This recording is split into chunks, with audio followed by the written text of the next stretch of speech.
Then what's up mga idol, kamusta? So, dito tayo ngayon sa ating alaga, no? Uh, mga idol, so ngayon lang tayo nakapag video ulit, no? Matagal-tagal tayong nawala. And nagka-problema rin sa ating so nasira kasi yung ating pang video, yung ating cellphone, kaya ngayon lang ulit tayo nakapag-gawa ng video. So ngayon mga idol, 7 days na yung ating CC mga idol. Ayan, nakikita nyo. And yun, maraming salamat pala. So 500 subscribers na tayo mga idol, no? Yan, maraming salamat sa inyong suporta. So yan, let's go idol mga yan mga idol, let's go. Ikutin natin ang ating alaga. So hanggang sa dulo. So yun lang. So medyo malalaki ang ating mga sili mga idol.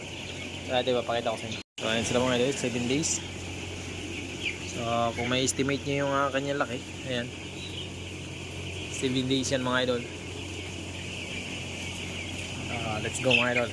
Puntahan natin mag-ikot-ikot rin sa ating alagang mga manok. So ayan, no? Maganda-ganda ngayon ang mga sisiw. So medyo malalaki.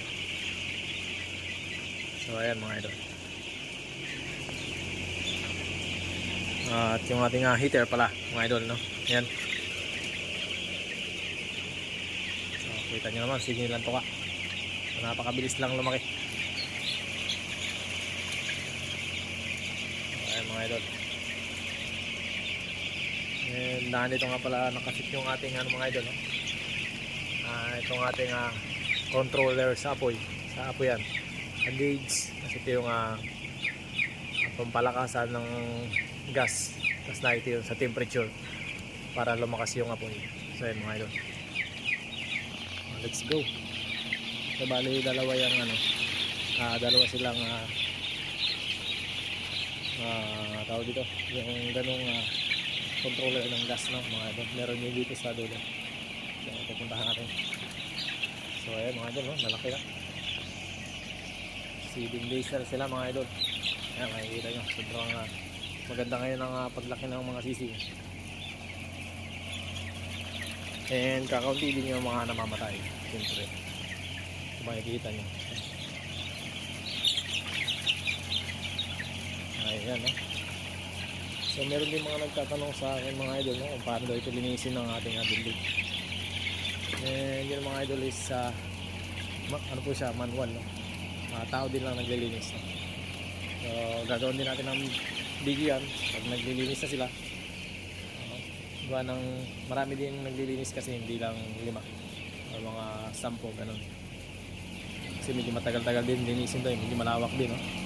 So ayan, gagawin din natin ang video mga idol. Sa mga nagtatanong dyan kung paano linisin, so gagawin natin ang video para alam nyo din kung paano linisin. Ayan, sobrang lalaki nila mga idol, eh.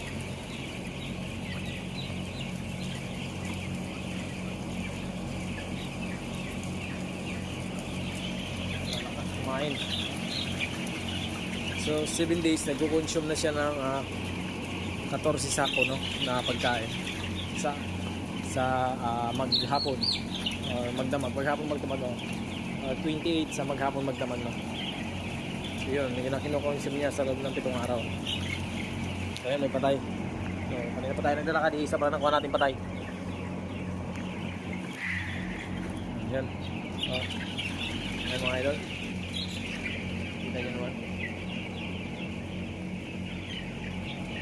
And ito na yung isang ating controller sa heater mga idol. Ngayon hindi na siya nagana kasi hanggang 1 to 3 days lang ito nagana, no? Mga ito pa rin. So same lang sila. Ayan ang ating controller sa ating heater. Okay, mga idol, let's go natin sa dulo. Hanggang dulo.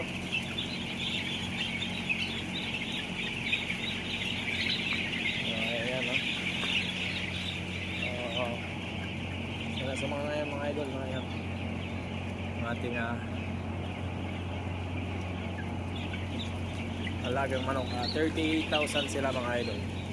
Ayan. So hikita nyo naman, hindi masyadong maliwanag ang ating ilaw kahit marami. So mas okay yan sa manok, no, yung hindi maliwanag ang ilaw para hindi sila kasi yung nagtitinakbo.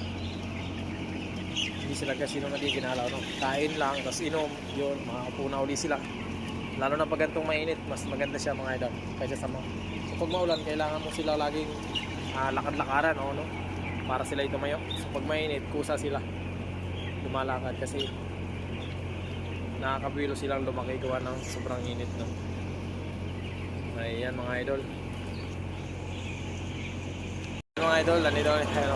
So nakikita niyo yung ating ito yung pinagpilian, ano? Galing yan dito sa malaki. So ayan, yun yung ito yung pinilian.